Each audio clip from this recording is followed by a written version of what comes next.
Good morning, and welcome to the Money Matters Morning Show, where we talk all things faith, finances, and the freedom of good credit. And I'm your host, Nefateria Robinson, and I'm a certified professional coach and author of this lovely book, How to Act, and it's definitely a must-read. Activate your faith, commit to your plan, and take action that will change your life. And you can get your copy at bit.ly/how2ACT.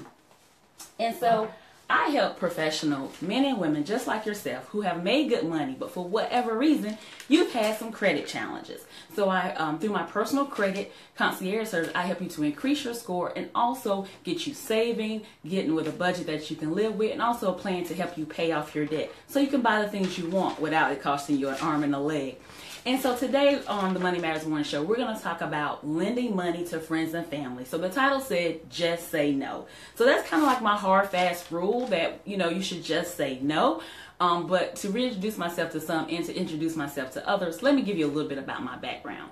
The first scripture I learned was, owe no man nothing but to love him. For he that have loveth hath fulfilled the law. And that's Romans 13:8. That's one of the first scriptures my mom taught me. She used to always walk around the house saying, owe no man nothing, owe no man nothing, owe no man nothing. So it was embedded in me at a very early age about the importance of being a good steward over your finances. And then in the fourth grade, I learned how to balance a checkbook and also how to write a check. And in case you're wondering how I did that, it's because we had an assignment at school. We had to bring in our gently used toys, and our teacher basically auctioned the toys off to all the students in the class, but we had to pay for them via check. So I bid it on 2 items, and when I bid it on those 2 items, I realized when I went back to write the checks for them that I didn't have enough money in the account. I would call the teacher over and said, hey, can you check my math? If something's going wrong here, for whatever reason, it doesn't seem like I have enough money. And at that point in time, even at that young age, I had to learn and make a decision that, before you purchase items, you have to know what's in your account. You have to make sure you can afford those items. And then I had to make a decision between 2 items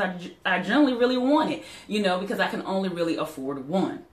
So then at the age of 25, I purchased my first home with no money down and no cosigner. And that just took very much hard work, ensuring that my credit score was where it needed to be, checking on my debt to income ratio, making sure I was paying my bills on time, which accounts for 35% of your credit score, and things of that nature to make sure I was in a good place to be able to get my first home at the age of 25. And with all the things that I learned about finances growing up, and I have studied, when I got my first job, one of the things my aunt taught me was, save the hundreds and spend the sum. So if I made $250, she told me to save the $200 and spend the $50. So it taught me at an early age to live on a little bit of money and to not spend everything that you make every time that you make it, so you can build a nest egg for yourself. So like I said, let's get into today's topic about lending money to friends and family. Generally, I like to tell people, if you're tending to lend money to anyone, look at it as you're not going to get that money back. So don't lend anything that if you lend it, it's going to hurt you if you don't get that money back. Make sure that you do not do that. And, if your brother or your best friend or somebody says, hey, I need $500 for car repairs, can you afford to lose that money? Can you afford to write a check for them for $500 to help them with their car repairs? How does that affect your bottom line? How does that affect your household? How does that affect your budget and what you got going on, your money goals priorities? Good morning to you. Thank you for joining. Say hello in the comments. How does that affect you in your overall budget for your finances? Now, sometimes it's very hard to tell your best friend or your frat brother or your frat sorority sisters, anything like that. No, it's very hard. Sometimes money is a very emotional topic. So I'm going to give you a couple different ways you can say no, but it's still a no.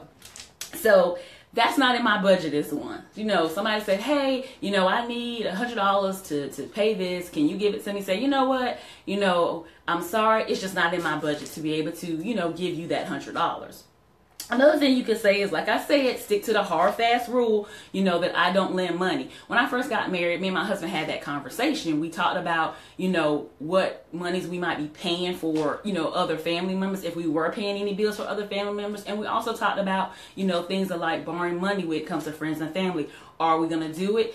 If we are going to do it, is it a limit? Is it certain family members? Things like that. We had that conversation. So if you share financial responsibility with someone, a spouse or a significant other, those are things you need to talk about, as far as, do we lend money? If we do lend money, do we, who do we lend it to? How do we lend it? And things of that nature. Another way to say no without just saying flat out no, which is my preference, is, you know, if you lend that person money in the past, you can say, hey, I've given you $100 before and you didn't pay me back that time. I apologize, but this time I cannot help you with that. Also, if you get blindsided, they're coming to you the last minute and they crying and boo-hoo and whoop, whoop, whoop. You might say, you know what? Let me look at my budget, see what's possible, you know, and I'll get back to you within 24 hours. I'll get back to you on tomorrow. And then when, you know, after you look at your budget and see, you know, it's really not something that you can do, then you can just send them an email or you can send them a text and say, hey, you know, I checked my budget. I checked with my spouse. It's just not something that we're able to do. And sometimes you're going to have some people that are very persistent. They're going to constantly like, hey, I'm really in this bind. I really need this money. Can you really, really, really, really help me out and stuff like that? And so that's, at that point in time, you have to kind of just stay strong and just be like, you know what? Look, I'm not going to discuss this with you any further. I already told you, you know, I cannot assist you with that. And just kind of, you know, be firm about it and end the conversation. If for whatever reason they're still persistent, hang up the phone, leave the room. Walk away. You know, you don't have to be badgered into lending somebody money because their piss poor planning is not your priority. So like I said, put a policy into place, you know, a rule. Some people still may feel like they want to be able to lend. They want to help people and stuff like that. And there's nothing wrong with that. But you might say, you know what, I'm only going to lend to people that have a job. Or I'm only going to lend to a person it's really, really an emergency and it's an emergency by my standard. Good morning to you. Say hello to me in the comments. Thank you. So also, you know, sometimes it's hard to say no to friends and family. It's hard to say no when somebody's coming, you know, they don't have this, their light's about to get cut off, about to get put out and all that. And it's kind of hard. So you may need to practice, you know, you and your spouse, you and your girlfriend, you know, you practice it. You practice saying no. You practice if you don't want to say no. You practice the little tips that I showed you or talked about today about how, you know, let me check my budget. Let me check with my spouse. You know, if you lent to them before, say, hey, I lent to you before. You did get my money back. You know, the amount of money you're looking for me to lend you, you know, it's not something that, you know, I'm willing to lose, you know. And so just, you know, have a policy in place.